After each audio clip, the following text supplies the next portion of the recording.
നമസ്കാരം. Truth vision ന്യൂസിലേക്ക് സ്വാഗതം. കേരള പ്രദേശ് കർഷക കോൺഗ്രസ് ചടയമംഗലം നിയോജക മണ്ഡലം കമ്മിറ്റിയുടെ നേതൃത്വത്തിൽ നിലമേലിൽ സായാഹ്ന ധർണ നടത്തി. കേന്ദ്ര സംസ്ഥാന സർക്കാരുകളുടെ കർഷക ദ്രോഹ നടപടികളിൽ പ്രതിഷേധിച്ചാണ് ധർണ സംഘടിപ്പിച്ചത്. കർഷക കോൺഗ്രസ് നിയോജക മണ്ഡലം പ്രസിഡന്റ് രാജേന്ദ്രബാബുവിന്റെ അധ്യക്ഷതയിൽ ചേർന്ന യോഗം കർഷക കോൺഗ്രസ് സംസ്ഥാന പ്രസിഡന്റ് മാജിഷ് മാത്തീസ് ഉദ്ഘാടനം ചെയ്തു. നെല്ലിന്റെ സംഭരണവും സംഭരിച്ച നെല്ലിന്റെ വില കിട്ടുന്നതിന് വേണ്ടി പാടി രസീറ്റുമായി കയറിയിറങ്ങുന്ന കുട്ടനാട്ടിലെയും പാലക്കാട് തൃശ്ശൂരെ ചേർപ്പടക്കമുള്ള പ്രദേശത്തെയും വയനാട്ടിലെയും പാവപ്പെട്ട കർഷകർക്ക് അവർ നെല്ലതിന്റെ പണം ലഭിക്കുന്നതിന് വേണ്ടി കർഷക കോൺഗ്രസ് പ്രസ്ഥാനം കഴിഞ്ഞ 3 മാസമായി നിരന്തരമായ സമരത്തിലൂടെ മുന്നോട്ട് പോയിക്കൊണ്ടിരിക്കുകയാണ്. എന്താണ് പാവപ്പെട്ട നെൽകർഷകരുടെ അവസ്ഥ? കുട്ടനാട്ടിൽ ഒരു കാലത്ത് സംഭവിക്കാത്ത രീതിയിലാണ് കുട്ടനാട്ടിൽ കഴിഞ്ഞ കൃഷിക്ക് ഒരു വെള്ളം കയറി കൃഷിയുടെ 25% നഷ്ടപ്പെട്ടിരിക്കുന്നത്. ഒരു കൂട്ടം സമയബന്ധിതമായി സ്ഥാപിക്കണമെന്ന് ആദ്യമുള്ള കൃഷി വകുപ്പ് ജില്ലാ ഭരണകൂടം ആ ഓരോ മുട്ടുകൾ സ്ഥാപിക്കുന്നതിന് വേണ്ട നടപടിക്രമങ്ങളിൽ വരുത്തിയ വീഴ്ച കൊണ്ടാണ് കുട്ടനാട് മേഖലയിലെ പാടശേഖരങ്ങളിൽ അവർ ഒരു വെള്ളം കയറി കൃഷി പാടായി പോയിരിക്കുന്നത്. വിളവ് കുറഞ്ഞ് എന്ത് ചെയ്യണമെന്ന് അറിയാതെ ബുദ്ധിമുട്ടി നിൽക്കുന്ന പാവപ്പെട്ട കർഷകര് അവന്റെ ഉത്പാദിപ്പിച്ച നെല്ല് സംഭരിക്കുന്നതിന് വേണ്ടി 1.5 മാസക്കാലം നമ്മൾ സമരം ചെയ്തു. കൃഷിമന്ത്രിയുടെ വീട്ടിലേക്ക് നമ്മൾ സമരം ചെയ്തു. ആലപ്പുഴ കളക്ടറേറ്റിലേക്ക് നമ്മൾ സമരം ചെയ്തു. തിരുവനന്തപുരത്തെ കൃഷിമന്ത്രിയുടെ വീട്ടിലേക്ക് നമ്മൾ സമരം ചെയ്തു.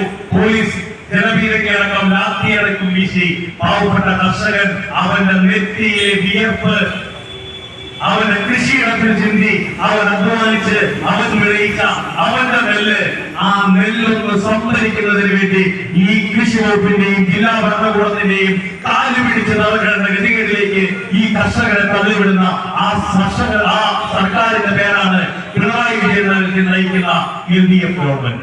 കർഷക കോൺഗ്രസ് ജില്ലാ സെക്രട്ടറി പുതുവലിൽ ബദറുദ്ദീൻ സ്വാഗതം ആശംസിച്ചു. കൃഷി ചെയ്യുവാൻ വളരെ ബുദ്ധിമുട്ടുള്ള ഒരു സാഹചര്യമാണ്. തരിശുഭൂമി ഇവിടെ പിണറായി വിജയന്റെ സർക്കാർ വന്നു കഴിഞ്ഞാൽ ഒരു തരിശുഭൂമിയും വിഘടിക്കില്ല എന്നുള്ളതാണ്. ഇവിടെ തരിശുഭൂമി മാത്രമേ ഉള്ളൂ. തരിശുഭൂമി കൃഷി ചെയ്യാൻ പറ്റാത്ത സാഹചര്യമാണ് ഇവിടെ ഉണ്ടായിക്കൊണ്ടിരിക്കുന്നത്. കേരള കർഷകർക്ക് കൊടുക്കുവാൻ വേണ്ടി ലോക ബാങ്ക് 139 കോടി രൂപ പാവപ്പെട്ട കർഷകർക്ക് അനുവദിച്ചു. ആ കാശ് ഭാഗം മാറ്റി ഇവിടുത്തെ സംസ്ഥാന സർക്കാരുകൾ പിണറായി വിജയന്റെ സർക്കാർ മാറ്റി ചെലവാക്കിയിരിക്കുകയാണ്. KPCC general secretary MM Naseer മുഖ്യ പ്രഭാഷണം നടത്തി. അത് എത്രയോ വർഷങ്ങളായി ഈ കഴിഞ്ഞ ഇടതുപക്ഷ ഗവൺമെന്റ് അധികാരത്തിൽ വരുന്നതിന് മുമ്പേ ഉമ്മൻചാണ്ടി മുഖ്യമന്ത്രിയായിരുന്ന കാലഘട്ടം വരെയും നമ്മൾ 1ാം സ്ഥാനത്ത് തന്നെയായി. കഴിഞ്ഞ റിവ്യൂവിൽ നീതി ആയോഗിന്റെ പ്ലാനിംഗ് കമ്മീഷനായ നീതി ആയോഗിന്റെ റിവ്യൂവിൽ കേരളത്തിന്റെ ആരോഗ്യ മേഖല 1ാം സ്ഥാനത്ത് നിന്ന് 4ാം സ്ഥാനത്തേക്ക് മാറിയിരിക്കുന്നു. നിങ്ങളുടെ വിദ്യാഭ്യാസ മേഖല കലുഷിതമാണ്.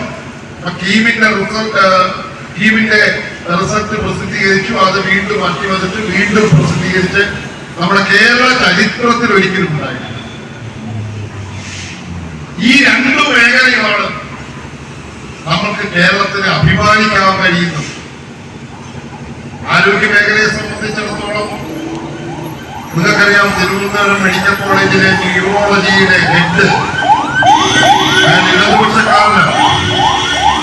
CPM വേണ്ടി അദ്ദേഹത്തിന്റെ ഔദ്യോഗിക പദവി, അദ്ദേഹം ഡിപ്പാർട്ട്മെന്റ് ഹെഡാണ്. HOD ആണെങ്കിലും അദ്ദേഹം CPM വേണ്ടി ഇടതുപക്ഷ പ്രസ്ഥാനത്തിന് വേണ്ടിയും സോഷ്യൽ മീഡിയയിൽ നിരന്തരം സംവദിക്കുന്ന ആളാണ്. Congress block president PR Santhosh, panchayat president Shameena Parambil, MR Nizamuddin, സംസ്ഥാന സെക്രട്ടറി വിളക്കുപാറ ദാനിയൽ, ജില്ലാ പ്രസിഡന്റ് കാഞ്ഞിരംവിള ഷാജഹാൻ, ജില്ലാ സെക്രട്ടറിമാരായ പാലോണം വിജയൻ, ഷെരീഫുദ്ദീൻ, കർഷക കോൺഗ്രസ് മണ്ഡലം പ്രസിഡന്റ് MA റഷീദ് എന്നിവർ പങ്കെടുത്തു.